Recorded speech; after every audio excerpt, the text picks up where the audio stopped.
Seigneur, nous voulons te dire merci. Merci encore, Seigneur, pour ta grâce. Merci pour, Seigneur, ta bonté, ta fidélité. Merci, Seigneur Jésus, car tes bienfaits se renouvellent chaque matin. Seigneur, nous sommes là devant toi, Seigneur, mon Dieu, pour prier. Mon Dieu, pour prier, pour t'adorer, Seigneur Jésus, pour t'élever. Seigneur, vraiment, nous sommes là à l'écoute de ta voix, à l'écoute vraiment de ta parole. Que nous soyons vraiment remplis par toi, dirigés par toi, Seigneur. Que tu puisses vraiment, en cet instant, Seigneur, nous faire du bien. Nous faire du bien. Et Seigneur, nous voulons aussi te faire du bien. Aussi te faire du bien, Seigneur. Et que tu sois, Seigneur Jésus, heureux, réjoui vraiment. Parce que nous sommes ensemble, Seigneur Jésus. Que tu puisses conduire ce temps, diriger ce temps, Seigneur Jésus. Tu puisses vraiment agir avec force et puissance. Venir nous rassasier, nous abreuver vraiment de toi, Seigneur. Que nous soyons vraiment remplis par toi, Seigneur. Et surtout, Seigneur, transformés par toi, Seigneur Jésus, vraiment cette journée. Viens agir en nous, en toute liberté. Viens, Seigneur Jésus, nous nous attendons à toi. Nous nous attendons à toi, Seigneur, et à toi seul. Vraiment, Seigneur, que ton nom soit loué et que ton nom soit élevé, Seigneur Jésus. Merci, Seigneur. Amen et amen. Aujourd'hui, nous parlerons de l'échec. De l'échec, et je crois que c'est quelque chose que nous avons tous connu. Quelque chose que nous avons tous connu. Et vraiment, faut pas que nous soyons découragés par l'échec. Parce que quelque part, l'échec nous montre aussi à quel point nous dépendons de Dieu. À quel point nous avons besoin de Dieu. Et c'est vraiment quelque chose de très très très important. Et il ne faut pas hésiter à aller se jeter vraiment au pied de la croix. À aller vraiment dans la présence de Dieu. À aller vraiment profiter vraiment de son amour. Car on a besoin du Seigneur. On a besoin du Seigneur. Amen. Et pour ça, nous allons aller dans Proverbe 24, verset 16. Dans Proverbe 24, verset 16, qu'est-ce qu'il est écrit? Justement, dans Proverbe 24, verset 16, il est écrit: car 7 fois le juste tombe et il se relève. Car 7 fois le juste tombe et il se relève. Alors on peut dire oui, mais donc ça veut dire que 7 fois il va tomber. Alors quand on parle de tomber, c'est une image vraiment de tomber dans le péché. De tomber ou de retomber encore dans le péché. Mais là le souci c'est que la conscience nous parle quand nous tombons dans le péché. Nous parle vraiment, ce n'est pas de la culpabilité, mais vraiment c'est pour nous rappeler en fait la gravité de ce que nous avons fait. La gravité vraiment, parce que vraiment dans le péché nous blessons le cœur de Dieu. Et je dis ça sans aucun jugement. Sans aucun jugement. Amen. Donc, si tu es tombé dans le péché, si vraiment tu as conscience que voilà, que tu as fait du mal au Seigneur, alors sache que le Seigneur est là pour te relever. Le Seigneur est là pour te relever. Il est là vraiment pour te pardonner, pour t'aimer. Amen. Donc si tu es tombé, on va prier ensemble. Prier ensemble que le Seigneur vraiment te pardonne. Priez pour lui demander pardon. Avoir le courage de demander pardon, de reconnaître notre faute. De reconnaître la faute. Mais qui nous donne vraiment cette grâce de nous repentir, de nous relever et de partir de l'avant. Amen. Prions ensemble. Seigneur, tu connais les vies, tu connais les cœurs. Et Seigneur, tu as dit en ta parole, car 7 fois le juste tombe et il se relève. Mais Seigneur, c'est toi qui relèves. C'est toi qui relèves, Seigneur Jésus. Nous te prions vraiment à celui ou celle qui est tombé dans le péché, Seigneur. Et nous disons ça, Seigneur, son jugement. Viens relever cette personne, Seigneur Jésus. Car tu n'es pas celui qui juge. Tu ne juges pas, Seigneur. Comme pour cette femme adultère que tu as relevée, Seigneur Jésus, dans ta parole. Et tu lui as dit, va et ne pêche plus. Et tu nous dis encore aujourd'hui, Seigneur, va et ne pêche plus. Ne pêche plus.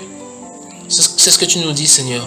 Mais avec amour, avec douceur, avec tempérance, avec compassion, avec miséricorde, Seigneur. Nous te demandons, Seigneur, pardon. Pardon, Seigneur, pour nos fautes. Pardon pour nos iniquités. Tout ce qu'on a pu dire, faire ou penser. Toutes nos chutes, nos luttes et nos combats que l'on a pu perdre, Seigneur. Aie pitié de nous, Seigneur. Et pardonne-nous, Seigneur Jésus. Pardonne-nous, Seigneur.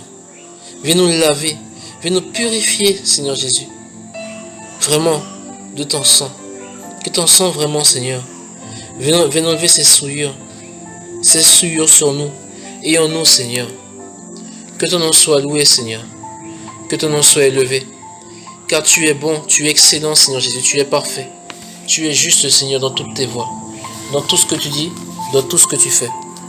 Merci pour ta miséricorde, Seigneur Jésus. Merci, Seigneur, parce que en toi seul, Seigneur, nous nous confions. En toi seul, Seigneur Jésus, nous avons la paix. Viens nous envahir de cette paix. Viens nous envahir, Seigneur Jésus. Car on a tellement besoin de toi. Que ton nom soit loué, Seigneur. Que ton nom soit élevé. Merci, Seigneur. Merci, Jésus. Amen. Amen. Et Amen. Dieu est bon, Dieu est excellent. Dieu est excellent. Dans Job 5, verset 19, dans Job 5, verset 19, il est écrit, 6 fois il te délivrera de l'angoisse, et 7 fois le mal ne t'atteindra pas. 6 fois il te délivrera de l'angoisse, et 7 fois le mal ne t'atteindra pas. Amen. Vous savez, très souvent nous reprochons à Dieu de ne pas nous éviter les malheurs, de ne pas nous éviter, de ne pas nous, comment dire, de ne pas nous faire du bien. On fait des reproches à Dieu. Moi-même, j'ai déjà fait des reproches à Dieu. Et là, on peut se dire, mais qui sommes-nous pour faire des reproches à Dieu? C'est ça la question. Et très souvent, c'est parce que nous ne connaissons pas vraiment l'amour de Dieu, l'amour que Dieu a pour nous. La vie ne sera pas facile. Dieu n'a jamais dit que nous aurons une vie facile. Mais Dieu a promis justement que il sera toujours là avec nous jusqu'à la fin. On peut le lire à la fin quasiment de chaque évangile. Matthieu, Marc, Luc et Jean. Il sera avec nous jusqu'à la fin. Et là on voit, il est écrit, 6 fois il te délivrera de l'angoisse, et 7 fois le mal ne t'atteindra pas. La question que l'on peut se poser, c'est, peu importe ce que tu as fait, dit ou pensé, nous ne sommes pas là pour juger. Mais est-ce que tu vas rester par terre? Vas-tu rester par terre? Ou bien vas-tu laisser le Seigneur te relever? C'est une question de choix. Si tu es tombé et que tu as chuté dans le péché, vas-tu rester par terre? Ou vas-tu te laisser relever par le Seigneur? Vas-tu te laisser délivrer? Vas-tu te laisser guérir? Vas-tu agir avec force et puissance? Non, vas-tu laisser le Seigneur agir avec force et puissance dans ta vie? C'est ça la question. Parce que si tu laisses le Seigneur faire, si tu le laisses être le premier dans ta vie, alors il t'a fait des promesses. Il nous a fait des promesses. Amen. On va prier ensemble.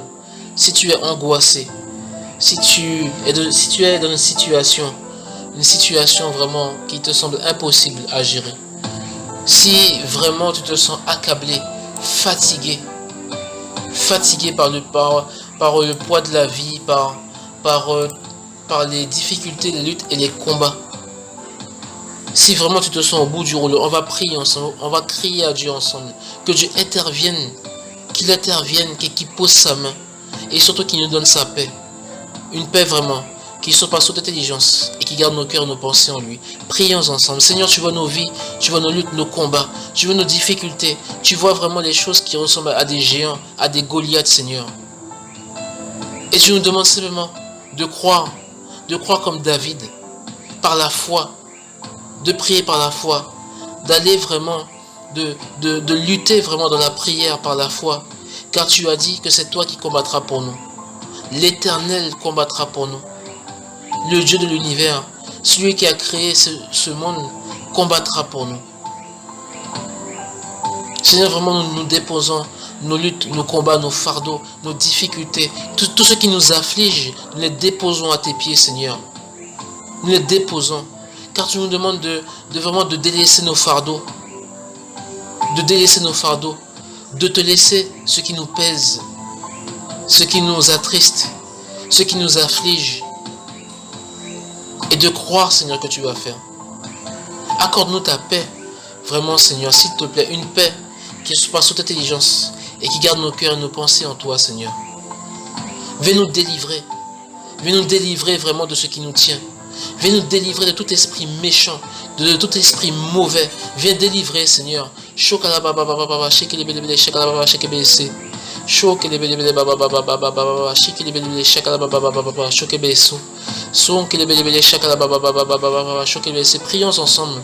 ensemble vraiment que le Seigneur intervienne, qu'il intervienne avec force et avec puissance. Seigneur, vraiment, tu vois les vies. Viens, Seigneur Jésus, car tu es venu nous délivrer de nos ennemis et de ceux qui nous haïssent. Et ceux qui nous haïssent, ce n'est ni la chair, ni le sang, mais ce sont les esprits méchants, les esprits méchants, les esprits mauvais qui viennent des poubelles de l'enfer, qui viennent de l'enfer. Tous ces esprits méchants qui veulent vraiment nous faire du mal, qui veulent vraiment nous asservir, qui veulent nous détruire.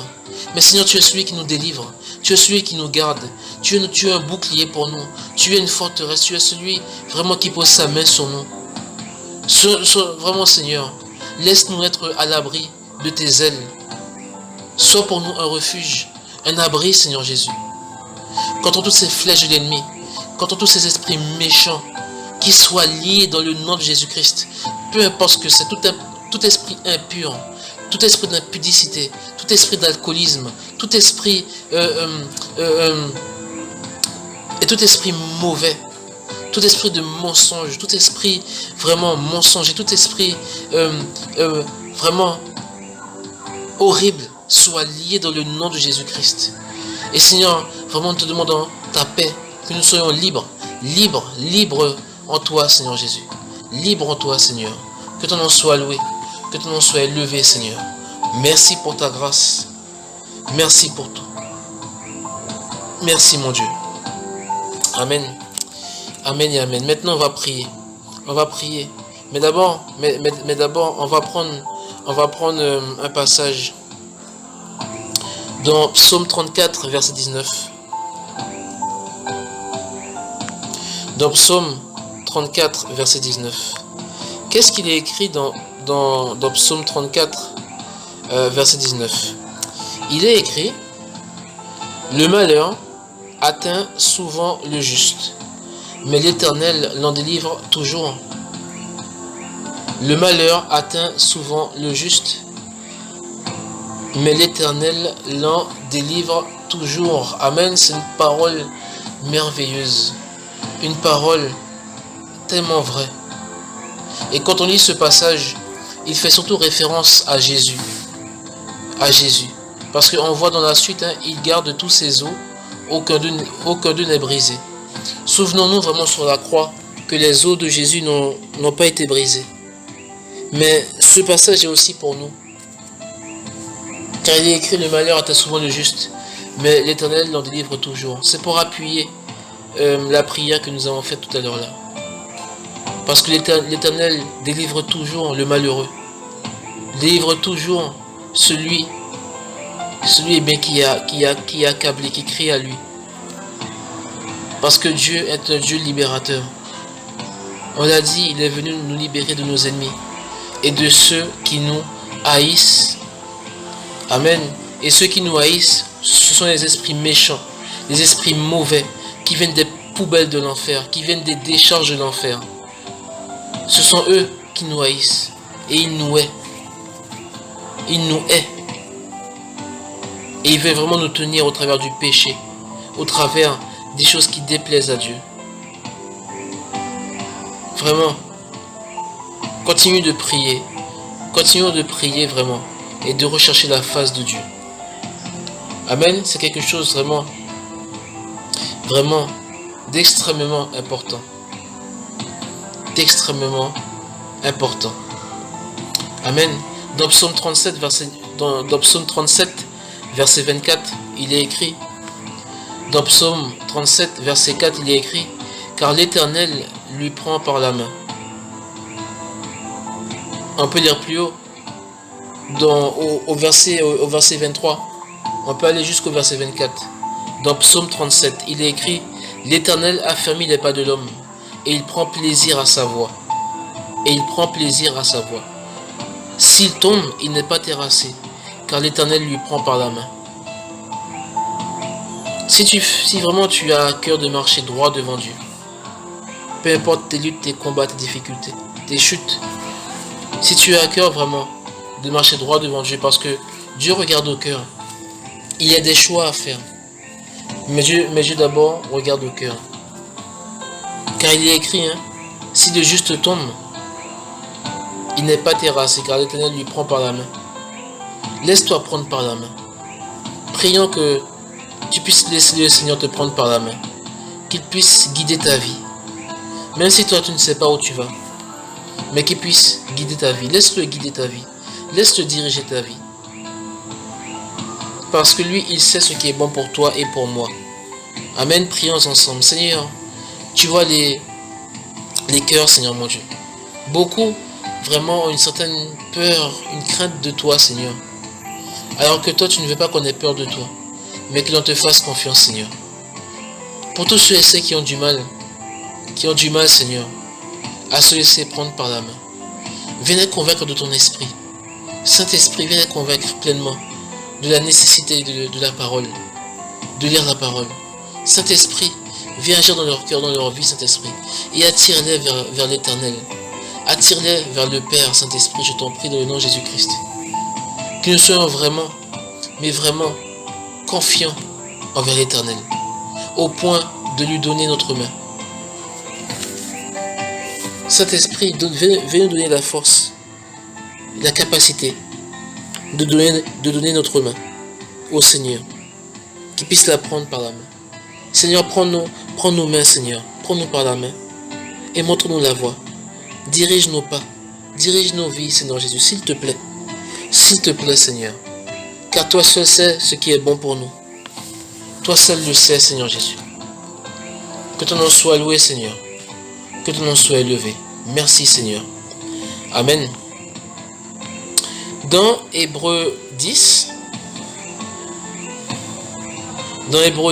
verset 22,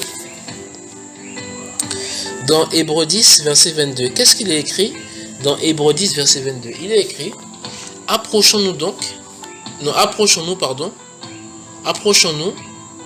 avec un cœur sincère, dans la plénitude de la foi, les cœurs purifiés d'une mauvaise conscience et les cœurs purifiés d'une mauvaise conscience et le corps lavé d'une eau pure. Mais l'eau pure représente la parole de Dieu. Si tu as du mal à t'approcher du Seigneur à cause du péché, ou parce que tu es fatigué, ou parce que c'est difficile, et que tu es là et tu regrettes et tu regrettes et tu te dis, mais j'ai du mal à m'approcher du Seigneur, j'ai du mal à prier, j'ai du mal à aller dans sa présence, j'ai du mal vraiment à le louer, j'ai du mal vraiment même à faire confiance au Seigneur. On va prier ensemble.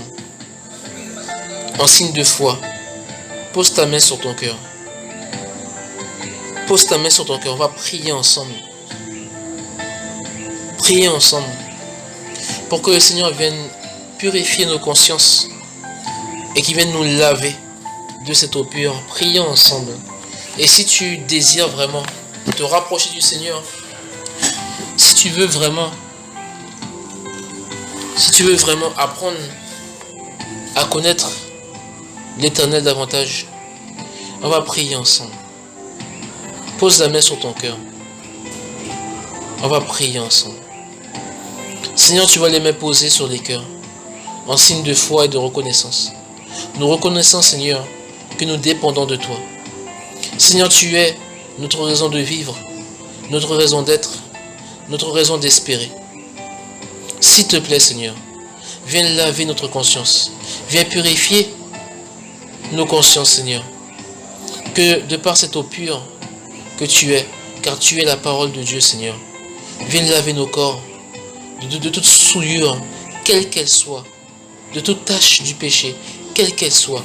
Seigneur Jésus, fais de nous vraiment des personnes nouvelles, des personnes vraiment transformées par toi, des personnes touchées par toi, Seigneur Jésus. S'il te plaît, Seigneur, car toi seul peux le faire dans notre vie. Donne-nous vraiment, au travers de ça, de nous approcher de toi. Les cœurs purifiés d'une mauvaise conscience. Donne-nous vraiment de nous approcher de toi avec un cœur sincère, dans la totalité de la foi, dans la tranquillité de la foi. Donne-nous vraiment de nous approcher de toi. Donne-nous faim et soif de toi, Seigneur. Faim et soif de ta présence, faim et soif de qui tu es. Et que nous puissions vivre une révélation de qui tu es. Une révélation véritable, avec puissance, Seigneur. Merci pour ta grâce, Seigneur. Que ton nom soit loué, Seigneur, que ton nom soit élevé. Merci, Seigneur, toutes les fois où, grâce aux chutes, eh bien, nous avons pu apprendre à te connaître davantage. Seigneur Jésus. Merci encore, Seigneur. Que ton nom soit loué, Seigneur. Que ton nom soit élevé. Car, Seigneur, tu n'as jamais connu la défaite. Tu n'as jamais connu, Seigneur mon Dieu, ce que c'est de perdre. Tu as toujours été gagnant. Et tu as dit dans Romains 8, Seigneur, que nous sommes plus que vainqueurs par celui qui nous a aimés. Dans Romains 8, plus que vainqueurs par celui qui nous a aimés. Et tu es celui, Seigneur, qui nous a aimés. Car tu nous as aimés le premier. Tu nous as aimés le premier, Seigneur. Merci pour ta grâce. Seigneur, merci pour tout. Car tu as dit dans ta parole, Seigneur, dans Romains 8, versets 37 à 39, mais dans toutes ces choses, nous sommes plus que vainqueurs par celui qui nous a aimés. Car j'ai l'assurance que ni la mort, ni la vie, ni les anges, ni les dominations, ni les choses présentes, ni les choses à venir, ni les puissances, ni la hauteur, ni la profondeur, ni aucune autre créature ne pourra nous séparer de l'amour de Dieu manifesté en Jésus-Christ, notre Seigneur. Amen. Prends ce passage, médite sur ce passage, proclame ce passage, car rien, mais absolument rien, même pas le diable, même pas les esprits méchants, rien ne pourra te séparer de l'amour de Dieu. Dieu a tout sacrifié, même jusqu'à son Fils, tout sacrifié pour nous sauver, par amour. Et jusqu'à l'heure d'aujourd'hui, l'Éternel nous aime toujours. Il nous aime toujours. Soyons certains que ni la mort ni la vie ne pourra nous séparer de l'amour de Dieu. Ni rien, ni aucune autre puissance, ni aucune maladie par rapport à la situation sanitaire que nous vivons, ni aucune autre créature, ni rien, aucune catastrophe, aucun manquement, aucun péché ne pourra nous séparer de l'amour de Dieu manifesté en Jésus-Christ. Seigneur, merci. Merci, Seigneur, car tu fais toutes choses bonnes en ton temps. En ton temps, Seigneur. Que ton nom soit loué, Seigneur. Que ton nom soit élevé. Donne-nous vraiment la force de nous relever toutes les fois où nous chutons, où nous tombons, Seigneur Jésus. Toutes les fois où nous chutons, Seigneur. Viens nous relever. Viens guérir nos cœurs brisés. Viens guérir nos cœurs déchirés. Viens poser ta main sur nous, Seigneur. Que l'on soit, Seigneur, restauré et guéri. Que toute la gloire te revienne. Que ton nom soit loué, Seigneur, que ton nom soit élevé. Merci, Seigneur. Merci pour tout. Amen et amen. Merci, Seigneur.